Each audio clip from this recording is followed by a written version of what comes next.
Hola chicos y chicas de Transit, mi nombre es Julian Quesada. Hey, estoy demasiado feliz de poder compartir con ustedes un domingo más. Este es el cuarto domingo de esta serie. Ustedes pueden creerlo, ya es la cuarta charla de esta serie.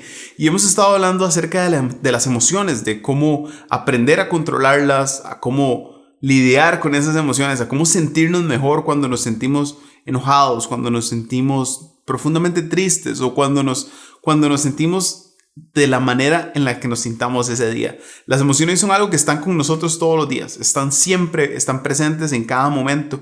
Hay emociones bonitas y hay emociones que son muy feas. Y hemos estado hablando de eso, de cómo trabajar con ellas y de cómo sentirnos mejor con ellas. Y esta semana es la última semana y vamos a hablar de una emoción que para mí es sumamente importante que hablemos, porque todos la experimentamos y todos la vamos a seguir experimentando durante un montón de tiempo, y dependiendo de las circunstancias a veces es más o es menos difícil de controlar. Estamos hablando de la culpa esta semana, y la culpa es complicada, es rara, porque es como esta emoción que aparece cuando haces algo que es incorrecto de hacer. Cuando hiciste algo que estaba mal y de repente te das cuenta de que estaba mal y te sientes triste por eso. O te sientes arrepentido o arrepentida por lo que hiciste. O sientes una vergüenza muy grande porque no sabes qué hacer con lo que acabas de hacer. Entonces es complicado porque la culpa como que lo persigue a uno, y donde sea que uno vaya, ella va con uno. Y es a veces difícil de trabajar con la culpa. Yo me acuerdo que una vez cuando yo estaba en el cole, experimenté culpa. Porque hay muchas razones por las cuales uno puede experimentar culpa. Por cualquier cosa que uno haga mal, a veces las consecuencias son que uno se siente de esa manera. Y yo me acuerdo que cuando estaba en el cole, pues yo soy malísimo para aprenderme cosas de memoria, así como nombres de personas de la historia, o no sé, países o capitales o ciudades o ese tipo de cosas. A veces me cuesta mucho cuando me las tengo que aprender a fuerza, me cuesta un poquito. Y entonces yo me acuerdo que estaba en un examen iba para un examen de historia, y tenía que aprenderme el nombre como de 15 personas diferentes. Yo la verdad no sabía ni bien qué era lo que esas personas hacían, no sabía qué era lo que habían hecho, no sabía muy bien por qué eran importantes, pero la cosa es que tenía que aprendérmelas. Y me acuerdo que me las aprendí, pero tenía a veces como estos momentos en los que se me olvidaba los nombres o la forma en la que se escribían o así, y ustedes no me van a creer. De el susto de que se me olvidaran, yo dije, tal vez nadie se da cuenta. Y agarré en la mesa del cole y escribí el nombre como de 5 de los que más se me olvidaban. Y cuando el examen empezó,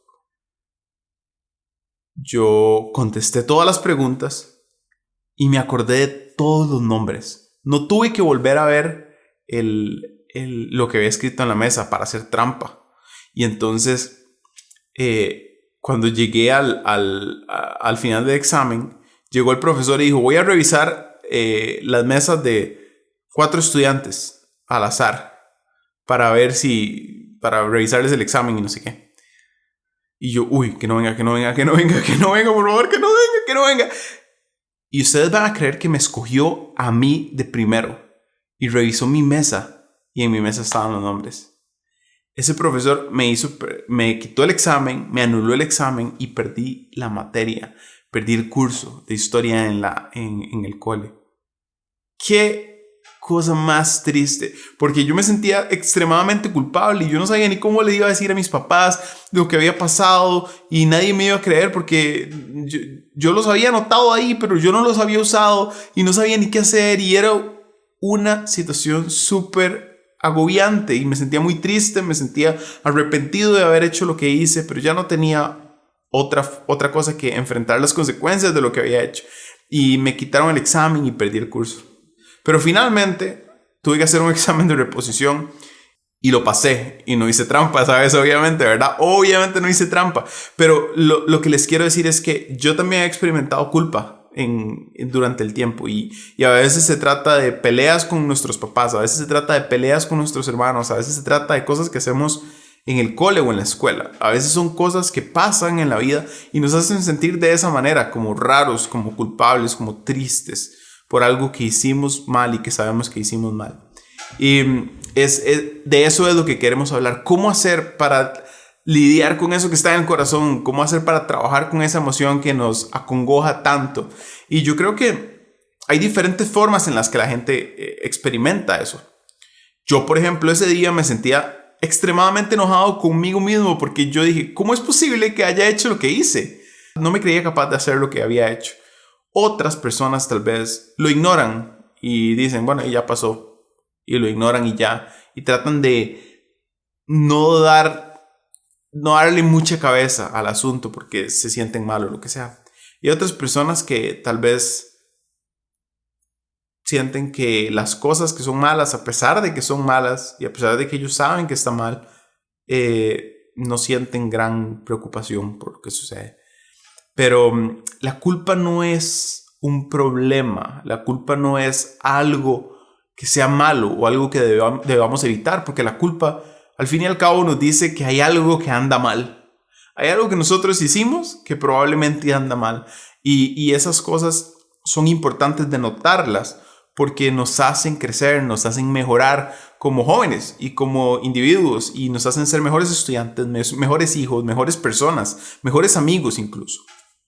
Y en la Biblia hay una persona que es sumamente importante y de esa persona hablamos un montón aquí en Transit. Y ustedes la han escuchado, la han visto en películas y la han leído en la Biblia. Estamos hablando de Pablo. Era una persona que había sido un perseguidor de cristianos. Y Pablo, antes de encontrarse con Jesús, se llamaba Saulo. Y Saulo perseguía a los cristianos y los mataba. Y hacía cosas terribles con ellos. Y probablemente Saulo, después de encontrarse con Jesús, pudo haber tenido muchas razones para sentirse culpable de todo lo malo que había hecho, de toda la situación y de todas las condiciones por las que había pasado y había hecho pasar a la gente. Pero ese mismo Pablo, después de encontrarse con Jesús, nos da una lección importantísima y está en Romanos 8, 1, 2. Se las quiero leer. Dice: por lo tanto, los que vivimos unidos a Jesucristo no seremos castigados. Ahora, por estar unidos a Él, el Espíritu Santo nos controla y nos da vida y nos ha liberado del pecado y de la muerte. Hacer algo malo es pecar. Eso es la definición de pecado. Hacer algo que está en contra de la voluntad de Dios. Y ya sea que copies un examen, de que trates mal a tu hermano, de que trates mal a un amigo, de que hables mal de alguien, es algo que te hace sentir mal porque está mal. Pero Pablo dice, ahora que estamos unidos con Jesucristo, es el Espíritu Santo el que nos controla y Jesús nos ha perdonado y nos ha extendido su gracia y su amor. Y entonces, el resumen de Pablo, después de haber pasado por todo lo que pasó y haber experimentado todo lo que experimentó y haber sentido culpa y haberse encontrado después con Jesús, es que gracias a Jesús, la culpa no tiene por qué controlarnos. Y esa es el resumen final de todo lo que Pablo estaba tratando de decirnos. La culpa no tiene por qué controlarte. La culpa no tiene por qué controlarte porque ahora Jesús te ha perdonado y ha extendido su gracia para vos. Así que puedes hablar con Jesús acerca de las cosas que te hacen sentir mal y decir, gracias Jesús porque me has perdonado y porque puedo experimentar de tu amor en medio de esta circunstancia. Quiero darles 4 tips para que nos vayamos de esta charla y podamos aplicarlos cuando nos volvamos a sentir culpables. La primera es, no seamos tan duros con nosotros, porque Jesús ya nos perdonó. Y tratemos de no sentirnos mal y mal y mal y mal una y otra vez por lo que ya hicimos y por lo que ya sabemos que está mal. Esa es la primera, no seas tan duro contigo mismo. La segunda es, no seas tan duro o tan dura con las personas que están a tu lado, porque igual que vos, igual que yo, las personas experimentan culpa y experimentan arrepentimiento por las cosas que hicieron mal. extiéndeles también esa gracia y ese amor que Jesús te ha dado. La número 3 es, no dejes que la culpa te defina. No dejes que la culpa te haga sentir y te haga creer que sos algo que no sos. Yo, por ejemplo, en ese examen, durante un tiempo sentí que era un pésimo estudiante y que era un terrible mal ejemplo porque había hecho algo que era incorrecto. Pero después me moví de esa culpa que tenía hacia aceptación por lo que había hecho. Está bien, está mal lo que hice.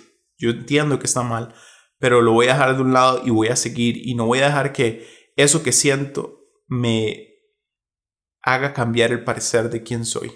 Y la última es, haz lo correcto. Haz lo correcto. Cuando hayas hecho algo mal, trata de volver a hacerlo y hacerlo bien. Si le causaste una herida a alguien que querías, algún amigo, alguna amiga, pide disculpas y no lo vuelvas a hacer. Es la mejor forma que tenemos de no volver a experimentar culpa, es tratar de no hacer cosas incorrectas. Y si las has hecho, puedes acudir a Jesús y recuerda que gracias a Jesús, la culpa no tiene por qué controlarte. Nos vemos la próxima vez. Muchas gracias por acompañarnos a esta charla y nos vemos en el próximo Transit Live. ¡Chao!